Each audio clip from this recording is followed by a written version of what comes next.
그냥 그런 생각 들지 않으세요? 만약 최근 그 사태가 아니었다면 그랑콜레우스라는 신차가 대박날 수 있었을까? 저는 이런 게 그냥 궁금하더라고요. 어쩌다 보니 이 사태에 대해서 2주 정도에 걸쳐 자세히 다뤄드렸잖아요. 하필 또 비슷한 시기에 KGM은 투레스 쿠페 때부터 적용되는 개선 사항도 공개가 됐고, 이런 시장 상황과 차 자체를 봤을 때 그랑콜레우스는 대박날 수 있었냐, 이런 겁니다. 결론부터 말하자면 그 사태가 없었더라도 힘들었을 거라고 봅니다. 왜 그렇게 생각하는지 지금부터 설명해 드리겠습니다. 미안한데 20초만 좀 빌려줄 수 있나요?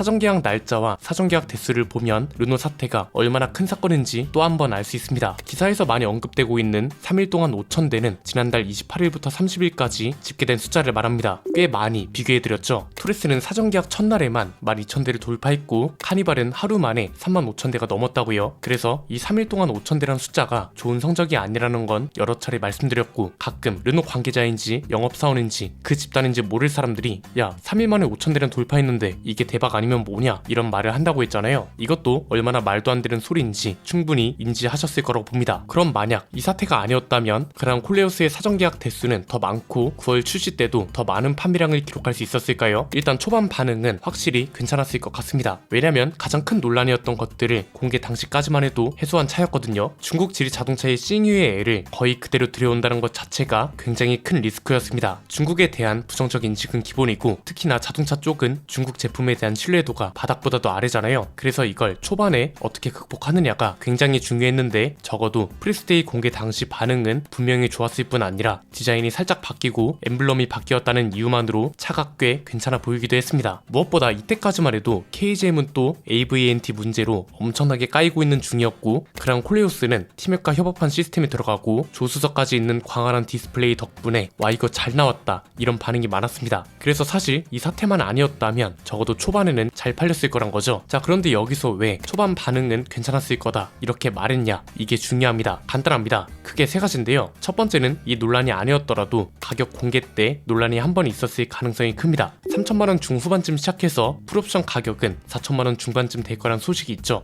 물론 최하위 트림에 거의 모든 옵션이 들어가 있는 건 맞는데, 문제는 우리나라 소비자들이 좋아하는 뒷자리 열선과 같은 한국 시장에서는 필수 옵션이라 여겨지는 것들이 중간 트림부터 있다는 게 큽니다. 이렇게 되면 3천 후반쯤 시작해서 옵션 좀 넣으면 4천만원대가 된다는 소리죠. 트림별 기본 사양이 좋다 해도 이건 현대기아차한테도 이미 해당되는 얘기가 된 지 오래라서 가격에 대한 갑론을박이 꽤 있었을 겁니다. 특히나 이 차는 저렴한 가격을 기대하는 사람들이 굉장히 많았습니다. 왜? 중국하고 이미 개발을 마친 차를 들여오는 거고 국내에서 생산되는 차잖아요. 국내에서 생산된다는 사실뿐만 아니라 회사가 진짜 진심이라면 중국차 이미지를 벗어내는 것도 필수였고, 가장 확실한 방법은 저렴한 가격이었습니다. 즉 조금이라도 비싼 느낌이 들었다면 갑론을박이 그만큼 치열했을 거란 거죠. 두 번째는 꼭 지금 이 논란이 안 터졌어도 언젠가는 분명 터졌을 문제였다. 저는 이게 사실 가장 중요한 문제라고 봅니다. 만약 그랑콜레우스가 초반에 대박을 쳤어요. 그런데 과연 이 문제가 그 뒤에 안 터질 거라는 걸 보장할 수 있었을까요? 저는 이걸 어떻게 보냐면, 그냥 어쩌다 보니 문제가 터진 시기가 이번이 된 거고, 만약 이번에 이게 안 터졌다면 그 뒤로 언제 터져도 이상하지 않을 문제였다, 이렇게 표현하고 싶습니다. 이유는 간단합니다. 그 영상들이 올라가는 과정만 생각해봐도 알 수 있는 문제입니다. 그 직원이 속해 있는 팀에 그런 생각을 가진 사람이 있든 없든 이건 중요하지 않습니다. 왜냐면 어쨌든 영상이, 그것도 그런 장면이 여러 차례 여러 영상에 걸쳐 나갔습니다. 그리고 그 영상이 만들어지는 것부터 업로드 되는 것까지 굉장히 많은 사람들이 검수를 한 번쯤은 했을 텐데, 그럼에도 영상이 나갔다는 건 언젠간 터질 문제였다는 거죠. 그래서 그랑콜레우스는 최근 르노 사태가 안 터졌어도 언젠가는 분명 터질 문제였기 때문에 좋은 분위기가 오래 가지는 못했을 거란 겁니다. 세 번째는 그랑콜레우스 이후로 다음 신차는 1년 뒤에나 나온다는 것도 큽니다. 1년 동안 그랑콜레우스 하나에 회사 운명을 건다는 건 굉장히 큰 리스크가 따릅니다. 최근까지 쌍용차와 쉐보레가 한국에서 신차 효과를 제대로 끌고 가지 못하고 이게 점유율 하락으로 이어졌던 이유도 이거랑 비슷한 맥락입니다. 1년 동안 차종 하나로 신차 효과를 끌고 가는 건 힘들 수밖에 없습니다. 우리나라는 현대기아차라는 거대 기업이 있고 KGM도 있고 비슷한 가격대로 살 수 있는 수입차들도 꽤 많습니다. 수입차 브랜드들은 특히 프로모션 프로모션이라는 게 있으니까요. 그 중에서도 현대기아차는 신차 출시를 아주 빠르게 하는 브랜드로 유명하고 KGM도 올해부터 2년 뒤까지 신차가 계속해서 예정되어 있습니다. 적어도 최소 2종의 신차가 매년 나올 예정이잖아요. 이 상황에 그랑 콜레오스 하나만으로 시장 대응을 하는 건 당연히 힘든 거죠. 물론 그런 반문을 할 수도 있습니다.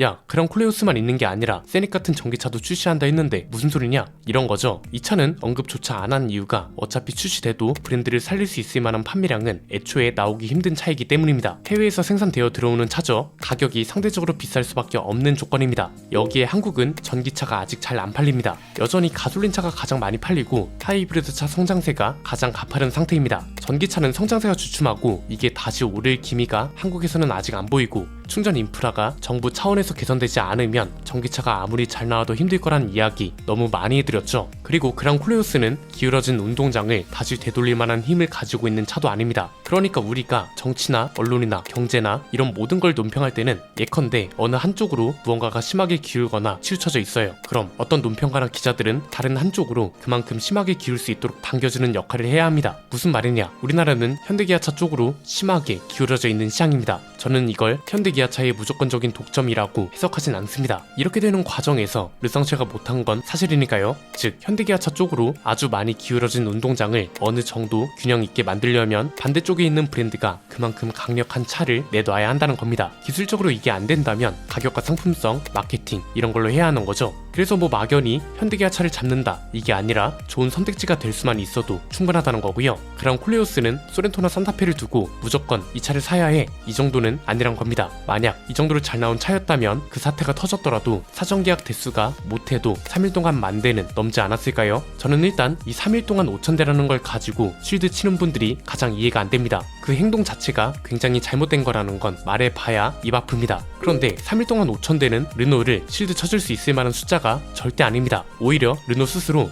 이건 비상이구나 이렇게 느껴도 모자랄 판입니다. 이 프로젝트에 1조 5천억 원이 들었고 프로젝트의 시작을 알리는 차가 그랑 콜레오스였습니다. 이 차를 팔기 위해서 얼마나 많은 사전 작업을 했냐 이겁니다. 공장 라인 재정비는 기본이고 한국 판매 시장이 중요하다는 걸 어필하려고 엠블럼도 르노로 바꾸고 모델명도 싹 다 프랑스 현지 모델명으로 바꾸고 심지어는 전시장까지 리뉴얼을 했습니다. 그래서 이번 부산 모빌리티쇼 부스도 리뉴얼된 전시장 콘셉트로 꾸며졌던 거잖아요. 이 말은 뭐냐? 이 프로젝트에 르노코리아라는 한국 지사의 운명뿐만 아니라 부산 공장 그리고 이 공장이 있는 부산이라는 지역까지도 운명이 걸려 있었다는 거죠. 1조 5천억이 걸려있는 거대한 프로젝트였고 이게 지역 경제에 큰 힘이 된다는 건 말 안 해도 아실 겁니다. 당장 공장 하나가 휘청이면 지역 경제가 휘청이는 건 당연한 말이죠. 그 지역에 노동자들이 있을 이유도 없고 노동자들이 없으면 주변 식당을 비롯한 상권 모두가 타격을 입습니다. 한국지임 군산 공장 사태가 설레입니다. 그리고 가뜩이나 부산은 지금 전국 6개 광역시 중에 처음으로 지역 소멸 위험 단계에 진입했습니다. 그러니까 부산시 입장에선 새로운 일자리를 비롯해서 르노 공장을 비롯한 기존 일자리도 계속해서 성장시켜야 하는 처지에 놓여 있다는 거죠. 이 와중에 아주 큰 문제가 터졌고 4년 만에 나온 신차의 사전계약 대수가 3일 동안 5,000대밖에 안 되는 상황에 놓여 있으니 이 사태가 얼마나 큰 영향을 준 건지 당사자들 뿐 아니라 이걸 미리 예방하지 못했거나 내지는 그 이후에 제대로 대처하지 못한 책임자들의 책임이 그만큼 무거워야 한다는 겁니다. 대중들 입장에선 그렇습니다. 스테판 드블리즈 사장이 말한 그 사태와 관련된 전문가도 누구를 말하는지 모르겠고 거의 2주가 다 되어가는 상황인데 아직도 이렇다 할 조치가 없으니 골든타임이 굉장히 많이 지났다고 느끼는 건 당연한 거 아니겠어요? 오늘 내용은 여기까지입니다. 내용이 유익하셨다면 구독과 좋아요 알림 설정 부탁드립니다. 지금까지 저는 안피디였습니다. 감사합니다.